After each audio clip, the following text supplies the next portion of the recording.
Bonjour, c'est encore dans la joie de Pâques que je vous propose de découvrir les textes que nous donne la liturgie du 7e dimanche de Pâques pour le 1er juin. Entre Ascension et Pentecôte, le 7e dimanche de Pâques nous projette de nouveau vers l'avenir, promis à tous ceux qui mettent leur confiance en Dieu. C'est bien encore de notre salut qu'il est question.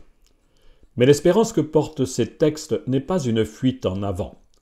La perspective du salut à venir s'enracine dans l'aujourd'hui de nos vies. La première lecture est tirée de nouveau des Actes des Apôtres. Mais nous revenons un peu en arrière dans ce grand récit de Luc qui raconte les temps premiers de l'Église. Nous étions la semaine dernière au chapitre 15. Nous écouterons ce dimanche un récit saisissant raconté au chapitre 7, le meurtre d'Étienne, premier martyr chrétien. Un certain Saul assiste à cette mise à mort et l'approuve. La deuxième lecture nous propose de découvrir les derniers versets de nos Bibles dans le livre de l'Apocalypse. La voix qu'on entend est celle de Jésus. Il nous dit « Je viens ». Et en écho, l'Église, animée par l'Esprit, lui répond « Viens Seigneur Jésus ». C'est sur ces mots que s'achève le livre. Enfin, la lecture continue de l'Évangile de Jean nous fait entrer dans le secret intime de la relation entre Jésus et son Père. Sa dernière prière qu'il adresse à son Père est pour nous. Juste avant le récit de la Passion chez saint Jean, Jésus demande au Père de nous rassembler auprès de lui, mais surtout de nous garder unis dans l'amour. Et commençons par découvrir la première lecture. Étienne fait partie du groupe des 7 que la communauté de Jérusalem a choisi pour s'occuper des frères dits de langue grecque. Ce sont des convertis à la foi juive qui ont accueilli la bonne nouvelle de Jésus. Ils se sentaient moins bien traités que leurs frères d'origine juive. On confie à 7 hommes estimés de tous, nous dit le texte, la charge de veiller à plus de justice dans la vie quotidienne. L'un des 7, qui témoigne avec force de sa foi, est arrêté et mis en jugement devant le grand conseil, le même qui a condamné Jésus. Le chapitre 7 des Actes comprend un long discours d'Étienne au cours de son procès, mais c'est la fin du récit et la mort d'Étienne que racontent les versets 55 à 60 de ce chapitre 7. En ces jours-là, Étienne était en face de ses accusateurs. Rempli de l'Esprit Saint, il fixait le ciel du regard.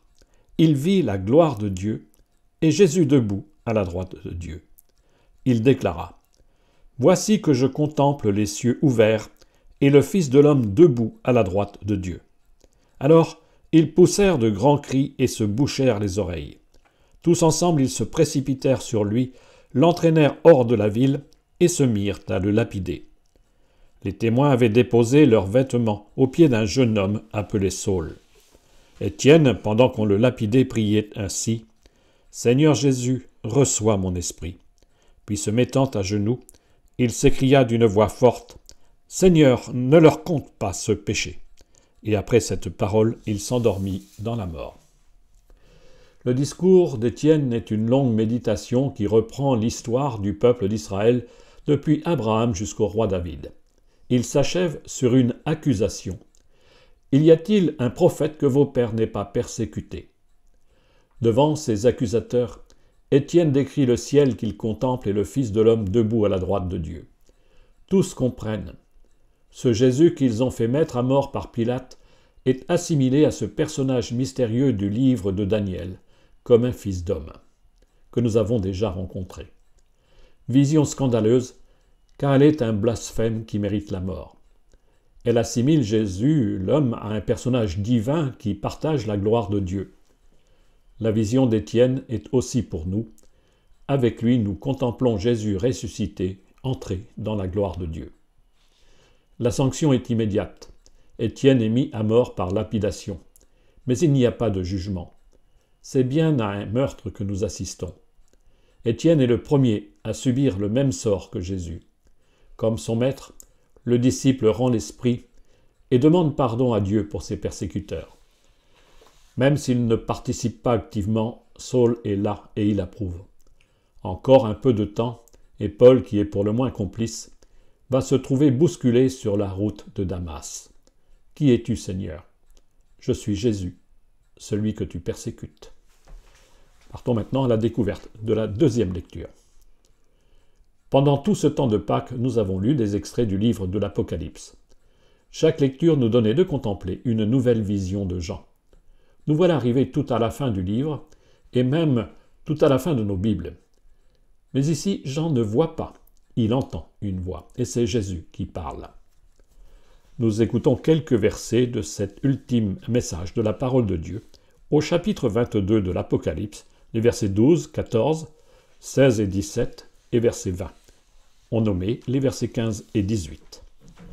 Moi, Jean, j'ai entendu une voix qui me disait « Voici que je viens sans tarder, et j'apporte avec moi le salaire que je vais donner à chacun selon ce qu'il a fait. Moi je suis l'alpha et l'oméga, le premier et le dernier, le commencement et la fin. Heureux ceux qui lavent leurs vêtements.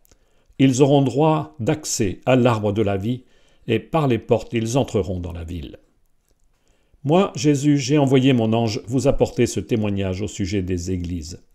Moi je suis le rejeton, le descendant de David, l'étoile resplendissante du matin. L'esprit et l'épouse disent « Viens ». Celui qui entend qu'il dise « Viens ». Celui qui a soif, qu'il vienne. Celui qui le désire, qu'il reçoive l'eau de la vie gratuitement. Et celui qui donne ce témoignage déclare « Oui, je viens sans tarder. Amen. Viens, Seigneur Jésus. » Quel message est mis ici dans la bouche du Christ Jésus? Il annonce sa venue, son retour à la fin des temps. Voici que je viens sans tarder. Jésus vient pour le jugement symbolisé par le salaire qu'il apporte à chacun. Sur le siège pascal qui brille dans nos églises sont incrustées ces lettres grecques alpha et oméga, première et dernière lettre de l'alphabet grec. Dans la liturgie auprès du feu pascal, le prêtre prononce ces paroles.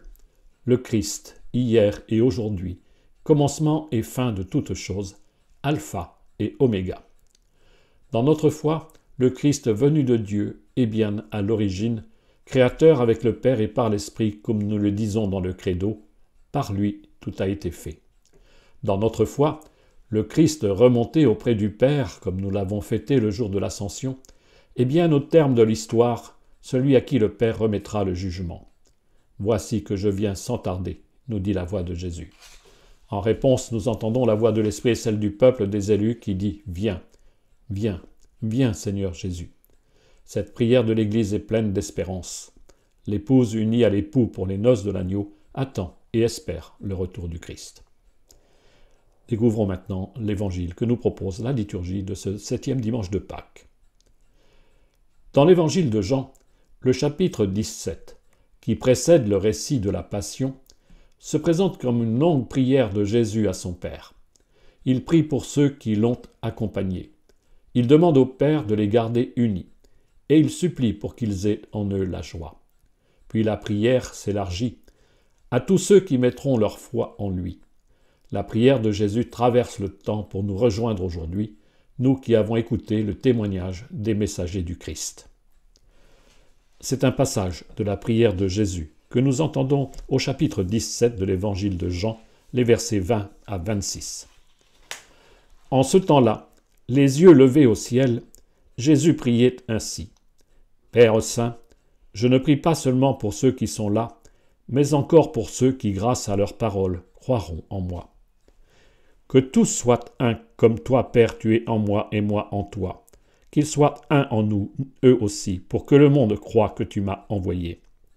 Et moi, je leur ai donné la gloire que tu m'as donnée, pour qu'ils soient un comme nous sommes un, moi en eux et toi en moi.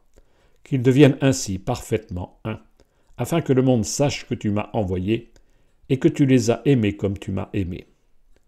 Père, ceux que tu m'as donnés, je veux que là où je suis, ils soient eux aussi avec moi, et qu'ils contemplent ma gloire, celle que tu m'as donnée parce que tu m'as aimé avant la fondation du monde.